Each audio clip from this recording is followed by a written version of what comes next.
oficial, bom dia novamente. O nome completo do senhor? Fernando César Pereira. Tem relação de parentesco, amizade ou inimizade com David William Ribeiro Alves ou com José Adair Mariano da Costa? Não, senhor. Tá certo. O senhor parece compromisso de dizer a verdade, tá certo? O senhor é investigador de polícia aqui em Colombo, né? Sim, doutor. Sou lotado na delegacia do Maracanã há 10 anos. Tá. Em relação a esses fatos aqui, o senhor sabe do que se trata? Sim, senhor. O senhor deu atendimento à sua ocorrência, participou da investigação? O que o senhor pode relatar para a gente, por favor? Então, doutor, em fevereiro de 2020, nós fomos acionados via Central da Polícia Civil, né, dando conta de um masculino que havia sido morto na rua José Beira, aqui em Colombo. Eu, mais o investigador Fábio Rodrigo, mais o Roginaldo, nos deslocamos até o endereço.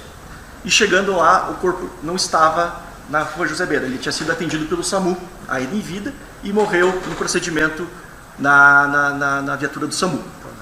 Ali no local a polícia militar estava presente e nós começamos a obter as primeiras informações do que havia acontecido. E o que nós tivemos informações ali no local? Que esse masculino, o senhor José Adair, estava chegando ao trabalho dele, que era uma empresa ali na rua José Beira de detetização, a qual ele pertencia, e por volta das 7h30 da manhã, ouviram disparos, cerca de 3 ou 4 disparos. Essas informações iniciais foram passadas, inclusive, pelo proprietário dessa empresa, que acionou a polícia militar.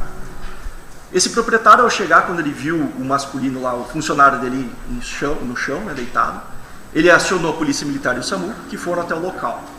E ele também informou que havia uma pessoa correndo em direção oposta ao corpo do senhor José Adair. Foi obtido também informações do local, doutor, por pessoas que preferem o anonimato e deram conta de que viram um Peugeot prata, Peugeot 206 prata, que inclusive esse veículo estava rondando a região 3 dias antes dos fatos.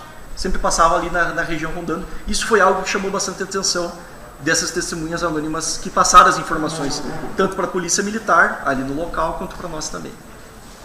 Então nós colhemos essas informações, verificamos que na via em si do local dos fatos não havia câmeras de segurança, mas nós encontramos uma câmera próxima ao local dos fatos e que deu uma informação bastante importante para nós. Qual a informação que nos deu? Que um Peugeot prata chega até essa via próxima, ele para, desce uma pessoa desse veículo da porta do passageiro, essa pessoa sai, o veículo volta a se movimentar e para numa esquina oposta de onde ele tinha deixado essa primeira pessoa. Instantes depois, essa pessoa entra correndo dentro do carro e esse carro sai em disparado. O que chamou também bastante atenção nesse primeiro vídeo que nós conseguimos, nós obtivemos, que havia uma mancha, como se fosse no primeiro momento a gente achou que era uma mancha ou um adesivo sobre a roda dianteira esquerda, eu diria, agora não me recordo qual dos lados. Mas havia um adesivo. E em segundo momento, uma segunda câmera, nós conseguimos obter e que dava mais detalhes desse adesivo. Pois bem, foram as informações que nós tínhamos levantado naquela manhã, né? Nós fomos informados aí por volta das 10 horas do homicídio. Fizemos mais algumas diligências. Eu e o investigador Fábio continuamos em rua buscando informações, buscando autoria, e o investigador Roginaldo voltou para a delegacia. Segundo informado, inclusive, pelo empresário lá, que era patrão do José Adair, ele parece que não tinha familiares aqui na região. A única pessoa que ele conhecia era a ex-esposa dele, a Claire, se não me engano o nome dela. Claire, fugiu o nome dela, mas enfim. E ele informou a ela dos fatos e ela procurou nós na delegacia a fim de conseguir o guia de necropsia. E foi expedido o guia de necropsia por ser um parente próximo a ela. Durante aquela manhã nós fizemos diversas diligências e na delegacia nós recebemos uma denúncia anônima, dando conta da seguinte informação: que o veículo utilizado para matar o José Adair pelas costas, né? Inclusive, até eu não informei ali antes, ele teve disparos na região de cabeça pelas costas, acho que foram 2 disparos que ele sofreu. Teria sido um Peugeot prata e que era de propriedade do Davidson. E deu o endereço, que era ali na Vila Nova. Nós fomos até o endereço onde não foi informado, que toda a diligência, todas as informações que nós recebemos de forma anônima, a gente procura apurar para entender e confirmar se realmente as informações procedem. E quando nós chegamos no endereço, o carro estava estacionado, um Peugeot Prata, com a mesma característica dos vídeos que nós tínhamos obtido. Só que na casa não havia ninguém na residência naquele momento. Fizemos algumas diligências para tentar encontrar, e a informação que nós tínhamos recebido, que teria sido ele e o irmão que teriam cometido o crime. E ele e o irmão chegaram, atocaiaram o José Adair pelas costas e teriam matado ele. Essa é a informação que nós tínhamos. Fizemos diligências a fim de tentar encontrá-lo, nós não encontramos. A esposa do autor, que inclusive está sentado aqui atrás de mim, pegou o guia de necropsia e foi para a liberação do corpo junto ao IML, que o corpo já tinha sido encaminhado para o IML, para fazer a liberação dos procedimentos normais. No período da tarde, eu estava próximo à residência e ele chegou junto com a esposa. Eu estava sozinho naquele momento. Os outros investigadores estavam nas diligências a fim de tentar encontrá-lo no IML para expor as informações que nós tínhamos. E ele chegou em residência. Eu me identifiquei como policial civil, estava ele, a esposa e o irmão. E instantes depois chegou a outra equipe, o Fábio e o Roginaldo. E o investigador Fábio informou a ele os motivos pelos quais nós estávamos ali, que nós estávamos investigando a morte do José, e que nós tínhamos informações que davam conta que teria sido ele e o irmão. Inclusive apresentamos os vídeos os quais nós tínhamos, que era o mesmo carro que ele estava estacionado na garagem da casa dele, estando o carro em propriedade dele, estava em nome dele. No momento que nós informamos ele isso, que nós tínhamos essa informação que davam conta que eram os dois, ele falou: não, meu irmão não tem nada a ver com isso, quem matou ele fui eu. O investigador Fábio informou os direitos constitucionais dele, informou que tudo que ele dissesse ali poderia ser utilizado em favor dele ou em desfavor dele, mas ele: não, eu quero falar porque meu irmão não tem nada a ver com isso. E permitiu que fizéssemos uma gravação ali na residência dele, e ele confessou o crime. E o que ele nos passou naquele momento? Que ele tinha divergências com a vítima, a vítima era ex-marido da mulher dele, e que, segundo ele, ele se sentia ameaçado pela vítima, e disse a nós que ou era ele, ou era eu, no caso, que seria morto, e ele preferiu matá-lo a fim de não morrer. Ele disse também que havia contratado uma pessoa para ajudá-lo a fazer tal fato, e que teria pago a quantia de R$5.000, mas não declinou quem seria essa pessoa, porque ele disse naquele momento que teria medo de morrer por essa pessoa que ele teria contratado. Nós o questionamos quanto à arma de fogo também, ele falou que teria alugado essa arma de fogo, que ele não tinha nenhuma arma de fogo. E diante de todas essas informações, foi dado voz de prisão dele, informando os direitos constitucionais dele. Foi acionado, inclusive, o conselheiro tutelar, o senhor Miguel, para que fosse a residência dele, do autor, porque haviam crianças lá e nós precisávamos encaminhar todos à delegacia para que fossem ouvidos pela autoridade policial. O conselheiro Miguel foi até a residência, junto com as crianças e com a mãe dessas crianças. Eles deixaram um familiar por orientação da própria mãe, e todos nós nos deslocamos para a delegacia, onde apresentamos à autoridade policial todos os fatos que nós tínhamos colhido durante aquele dia, e apresentando o autor. O autor foi ouvido, novamente, pelo delegado que presidiu o flagrante, o doutor Herculano. Ele, novamente, não negou que teria contratado uma pessoa, que teria pago lá uma quantia de R$5.000, e foi decretado a prisão em flagrante dele. Pois bem, no dia seguinte ele foi colocado em audiência de custódia, foi a excelentíssima a doutora Catiane que presidiu a audiência de custódia dele. Ela informou todos os procedimentos normais, que ele é só a fim de dizer quanto ao processo de prisão, mas não ao processo pelo qual ele está sendo preso, como é o procedimento.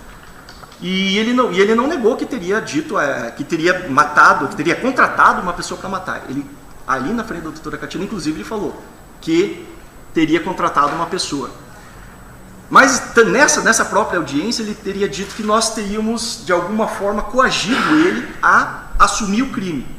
Se ele não fizesse aquilo que nós, segundo ele, estaríamos coagindo ele a fazer, nós prenderíamos todo. O que isso é uma mentira descabida. Nós não temos e não agimos dessa forma em nenhum caso de homicídio pelo qual nós participamos. O investigador Fábio tem 14 anos de delegacia e trabalha praticamente só com homicídio, eu estou há 10, e nós tentamos buscar sempre informações de forma digna, de forma respeitosa e provas para apresentar. Isso nos faz ter um alto índice de resolução de crime. Nós temos aí quase 80% de resolução de crime de homicídios em Colombo, graças a esse trabalho bem feito e muito com base na ajuda da população que nos sempre passa informações. Infelizmente, de algumas formas, de forma anônima, porque temem por represália dos autores, né? E também de outras formas, também prestando testemunho de forma normal. Então depois ele alegou que admitiu a prática do crime porque tinha sido coagido. Isso, doutor. Na frente do doutor Herculano, não houve nenhuma apresentação por parte dele dizendo que teria sido coagido na residência dele. E essa coação ele iniciou essa defesa de ser coagido na audiência de custódia. Ele disse na audiência de custódia, sem a nossa presença, nós não estávamos presentes. Ele estava presente com a polícia militar, que estava fazendo a segurança. E, novamente, ele falou que me contratou. Inclusive, a doutora Catiane questiona, não, mas você tá falando que contratou, mas eu não estou lhe coagindo. E ele fica até sem jeito, entende? E ainda é questionado pela doutora Catiane se houve algum tipo de agressão por parte de algum dos policiais que estavam ali presentes. Ele fala que não. Inclusive, no último júri que teve desses fatos, ele informou que teria sido recebido algum tipo de coronhada na cabeça para assumir o tal fato.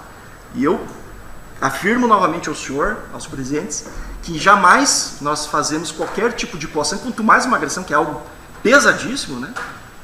E eu gostaria também de manifestar interesse que, se houver essa nova tratativa de desqualificar a investigação, utilizando a coação ou a agressão, qualquer tipo de ato que não seja legal, manifesta interesse, inclusive, em denunciação caluniosa por tais fatos.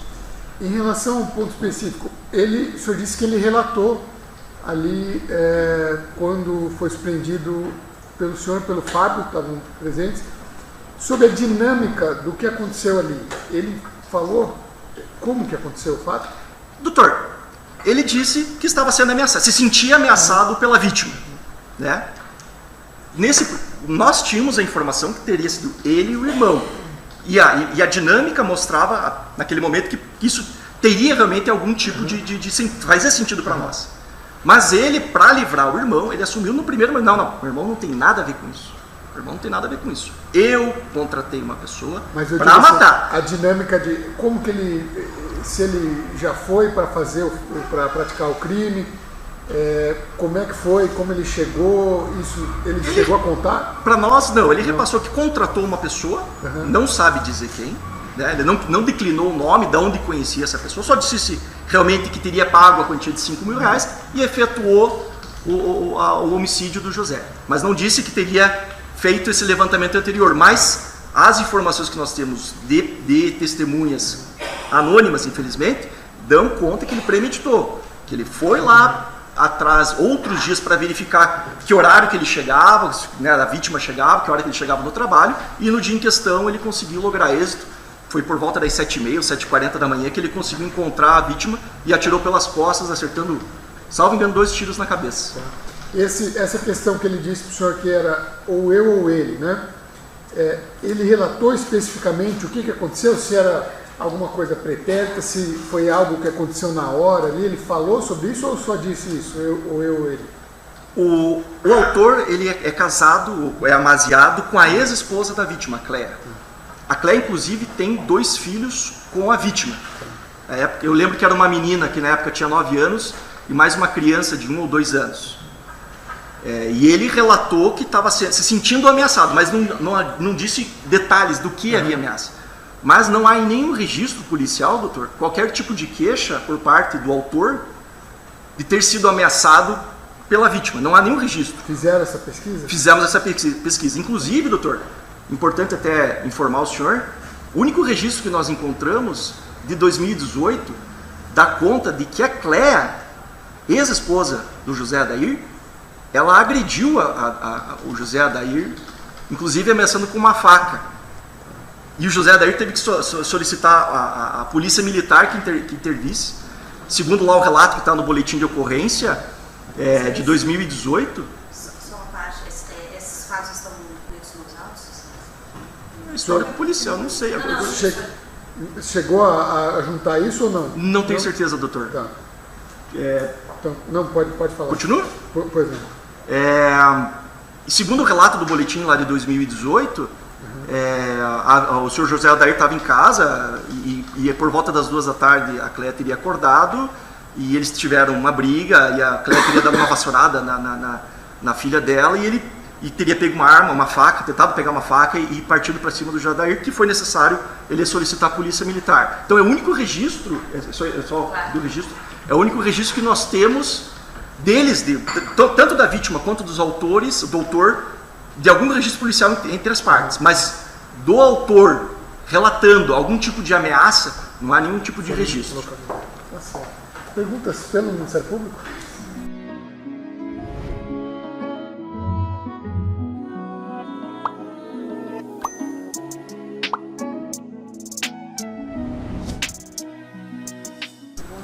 Bom dia, doutor.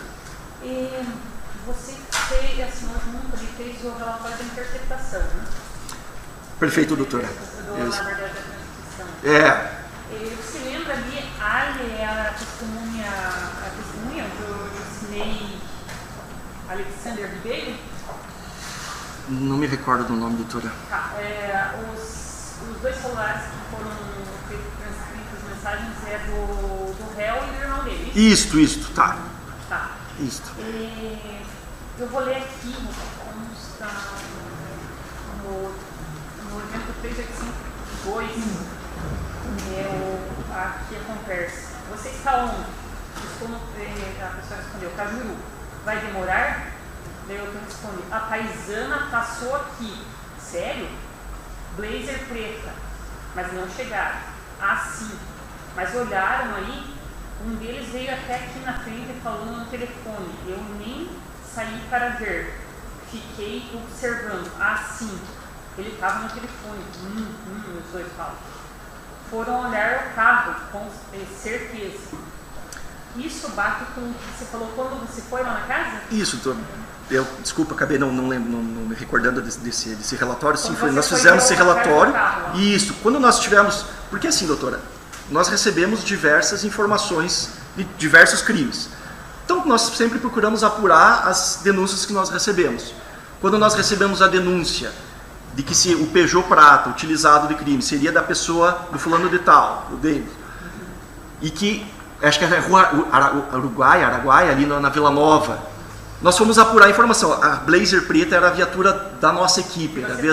Sim, eu e o investigador Fábio. Nós passamos lá, eu a pé, para fazer o levantamento e para verificar uma rua que era um acesso muito ruim, era um acesso meio que exclusivo. Se nós passássemos em frente mesmo, ficaria muito caracterizado que seria a polícia. Então, ele passou próximo e eu fui a pé para fazer esse levantamento. E eu precisava ver próximo ao veículo para ver se havia algum tipo de característica que batesse com o vídeo que nós víamos coletado. E realmente foi confirmado. Quando eu passei a residência, eu vi e não havia dúvidas nenhuma que o carro utilizado naquele homicídio era aquele carro que estava estacionado naquela garagem. Tá, ele fala aqui que você tinha alguém no telefone, era você? Era eu, doutora. Para olhar ali dentro? A gente tenta, de uma forma, tentar passar despercebido, mas como o irmão dele estava em residência, a residência estava fechada, ele estava bastante atento, ele acabou nos flagrando ali fazendo levantamento. Isso, infelizmente, acontece.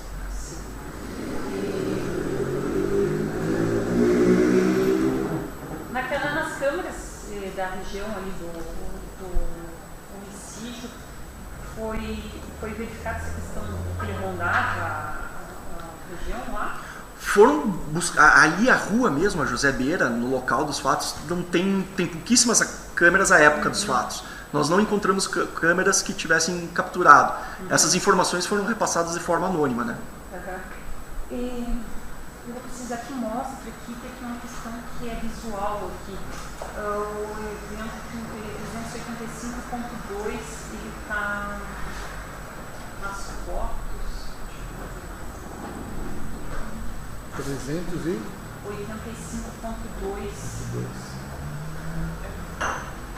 Vou mostrar aqui a imagem que eu preciso mostrar. imagem. Essa aqui? Acho que é. Consegue enxergar? Tá vendo? Eu estou vendo. Tem foto de um cadáver ali, ossos bonitos. Não dá pra saber se a pessoa está viva ou está morta. Você verificou isso quando foram fazer o relatório? É a vítima? Doutora, quando nós fomos ao local, a vítima não estava mais presente, né? E então eu não posso afirmar se era vítima. Mas no telefone você viu? Foi clicado ali para verificar isso aí? Não me recordo, doutor, ter visto isso. Mas é bastante chocante essa imagem. Por exemplo, ali a pessoa caiu. E é justo antes da questão da... Inclusive, acho que tem uma transcrição onde o autor busca por munições de calibre 38. Sim, você pode nos relatar? Tem uma conversa, eu lembro que tem uma conversa que ele solicita quem poderia estar fornecendo munições de calibre 38. Inclusive, foi apreendido um projétil pela Polícia Militar que foi mandado para a criminalística a fim de apurar qual seria o calibre. Eu só não consigo afirmar à senhora qual a resposta da perícia nesse momento. Você lembra quem que estava negociando a munição? Foi o Jocinei ou foi o David? Doutora, agora de cabeça eu não tenho certeza, mas acho que foi o David, mas eu prefiro atentar o relatório, se a senhora puder manter o que está no relato, para não falar algo discordante. Fazem 4 anos, né, doutora? Mais alguma coisa? Não, doutora, veja, eu acho que eu falei tudo, eles pegaram ele desprevenido, chegando ao trabalho com um tiro pelas costas, não deu nenhuma chance. Se utilizaram aí dessa defesa de querer colocar eu e a nossa equipe, de ter utilizado de alguma forma errada para obter essa confissão, e como eu quero deixar bem claro que isso jamais aconteceu. Falando sobre isso, aquele vídeo em que o réu confessa os fatos, quem foi que gravou? Foi o investigador Fábio, doutor. Isso, Fábio, ele é o chefe de investigação. Sim, Não houve nenhuma especulação ali. Jamais, doutora. Foi informado para ele, inclusive, se ele autorizava a gravação. Ele falou, não, eu quero gravar, eu quero deixar claro que meu irmão e minha família não tem nada a ver com isso. Ele assumiu a lei na nossa frente e não havia outra alternativa a não ser coletar aquela informação que ele queria dar e encaminhar para a autoridade policial. E o Jocinei falou alguma coisa? Silêncio, doutor. Para nós, não. Não falou nada. Mais? Perguntas pela Defensoria Pública? Perfeito.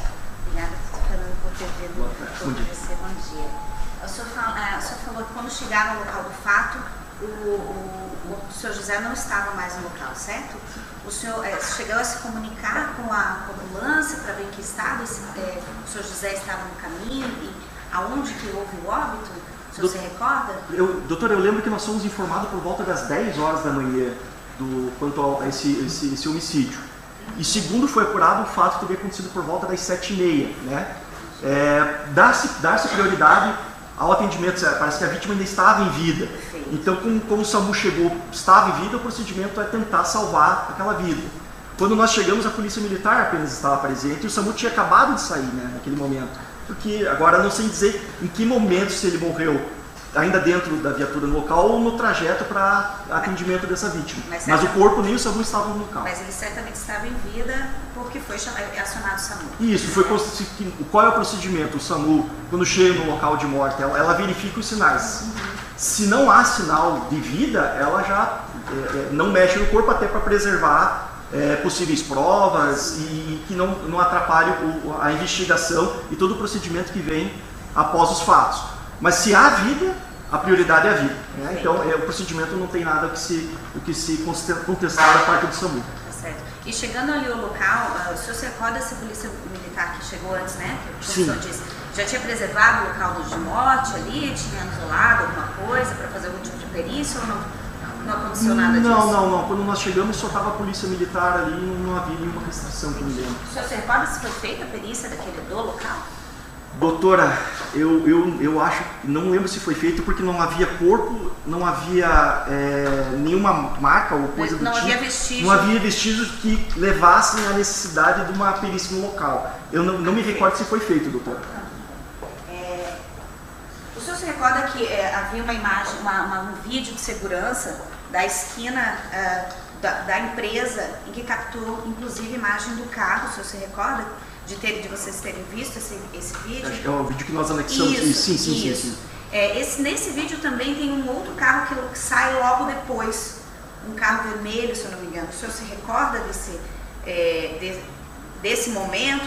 Porque se o senhor se recorda, o carro vem, para, sim, alguém desce, e logo após sai um carro vermelho com mais uma pessoa que sai e que entra nesse carro. O senhor se recorda de se investigar esse carro? Eu lembro de um único carro, agora que eu me recordo, é um carro que sai estacionado, mas um segundo carro que estava no primeiro momento em que a pessoa desce desse Peugeot, eu não lembro de ter identificado. A imagem desse carro, ele sai de dentro da empresa logo após a entrada de alguma pessoa que saiu do Peugeot.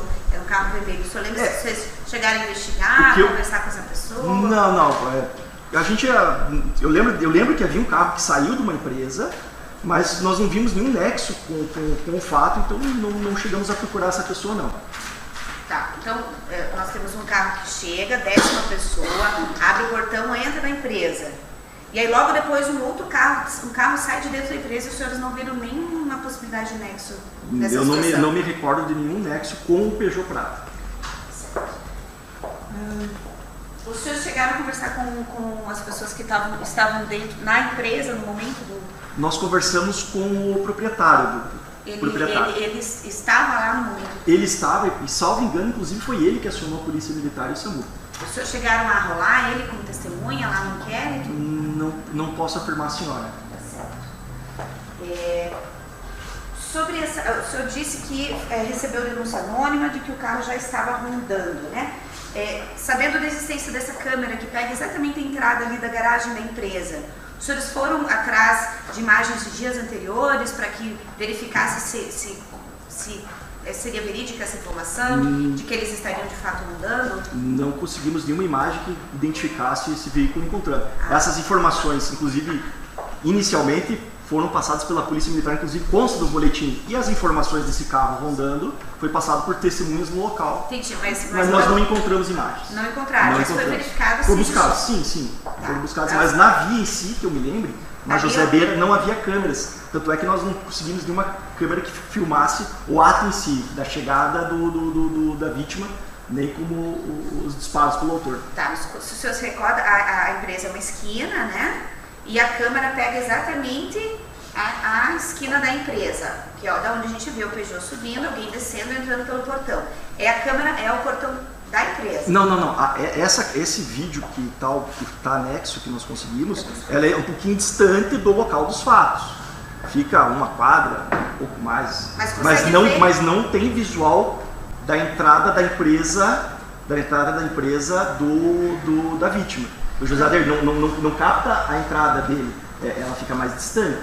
Capta só o portão do fundo. Não, aquele portão não necessariamente é da empresa, eu acredito que não seja, é de uma outra residência qualquer. Aquele vídeo obtido, ele é próximo, mas não é frente, não é na rua José Beira. Então o senhor está me dizendo que aquele momento que o carro vem e a pessoa desce, a pessoa não está entrando na empresa? Não, ele para o próximo, o Peugeot ele para próximo, né, do local. Mas é uma distância considerável. Tá, então tanto é que no momento que o carro para e começa a movimentar, e até o retorno do autor dos disparos, passam-se alguns minutos. Eu não consigo precisar para a senhora quantos minutos são, mas eu sei que há no vídeo uma diferença entre a primeira parada e a entrada. Mas não é na via dos fatos. Então, isso. Então é isso que eu quero entender com a senhora agora, claro, porque a senhora entende bem do local lá, né? Sim. Então o senhor está dizendo que a pessoa que desce do Peugeot não entra direto na empresa, entra numa outra casa. Não. O que eu quero dizer que ele para, desloca-se até o local dos fatos, que não fica na via onde está a captação de imagem. Ele tem esse deslocamento para tentar preservar a segunda pessoa que está presente no carro. E para preservar o carro. Você recorda se ele desce ele vai pela rua ou se ele vai por dentro? Ele vai pela rua e pega uma rua à esquerda e depois a José Beira é à direita. Daí onde está o local. Ele volta e espera na esquina oposta. Espera alguns minutos e aí o autor dos disparos entra no passageiro e o carro sai. mas não fica na mesma via. Então, e dessas câmeras, então, vocês não encontraram, o Peugeot não passou por ali nos dias anteriores, chegaram a olhar? Na José Beira, na rua dos fatos, não haviam câmeras de segurança que pudessem auxiliar. Mas essa câmera que foi pega, que o senhor está dizendo que é uma quadra, dali não teve outras imagens? Não havia outras imagens, doutora. Tá. O senhor falou que não há outros registros feitos, registros de ameaça ou BOs feitos nem pelo David, nem pelo José, nem pela Cleia. O senhor se recorda de algum outro registro envolvendo a Cleia e outras pessoas, além do senhor José, além desse registro que o senhor alega do senhor José? Do que eu me recordo, só esse registro da Cleia como autora de uma agressão e tendo o José como vítima de uma violência doméstica. Violência não, uma agressão, né? Os senhores apreenderam, então, naquele dia 3 celulares, certo? O senhor se recorda? Eu lembro pelo menos de 2 que eram dos irmãos, né? Um do eu acho que David, dela, do senhor Jocinei e o celular da vítima, do senhor José? Acho que foi apreendido, não sei se ele não estava quebrado, doutora, não tenho mas sim, tem o da vítima também. Os senhores chegaram a vasculhar o celular de todos? Depois da autorização de quebra de sigilo? Eu lembro que da vítima não foi verificado, até a época não havia aquele sistema de puxar arquivos anteriores. Tá, mas a perícia foi deferida, porque faz uns 2 anos mais ou menos a quebra. Esses celulares foram encaminhados para o Instituto para fazer a perícia completa de chamada, SMS, WhatsApp, o senhor se recorda? Doutora, o procedimento que eu saiba, depois que é encaminhado para o fórum, se o fórum chegou a encaminhar para a perícia, eu não posso afirmar. Eu sei foi encaminhado, foi pedido uma quebra de sigilo. Sim, a quebra de sigilo, e a perícia, que a perícia fosse feita em todos os celulares em relação a registro, SMS e WhatsApp. Contudo, a gente vê que retorna para os autos somente um relatório com alguma parte de uma mensagem do WhatsApp. Que eu pergunto para os senhores, foi encaminhado para o Instituto para fazer a perícia completa nos celulares? Não posso afirmar, senhora. Não posso afirmar. Não, tudo bem. Aí o senhor também falou ali sobre a munição do calibre 38. Eu gostaria de saber, é comum que os senhores encontrem munições de calibre 38 em locais de cena de crime, de homicídio, ou é um calibre que não é tão comum? Doutora, que eu me recordo do local, foi apreendido apenas um projétil. Isso.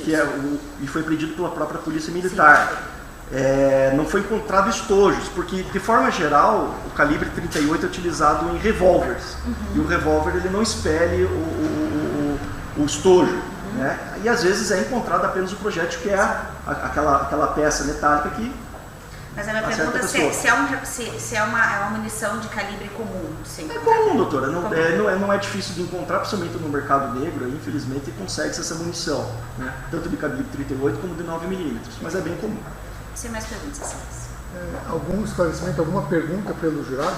Eu esqueci de avisar no começo. Durante a instrução, os jurados podem fazer perguntas, só que precisa ser por escrito, tá? Então, se alguém tiver alguma pergunta, não, pode encerrar então a gravação. Fernando, eu agradeço a sua participação, muito obrigado. Essa parte está liberada. Tchau. Bom dia, bom trabalho. Igualmente.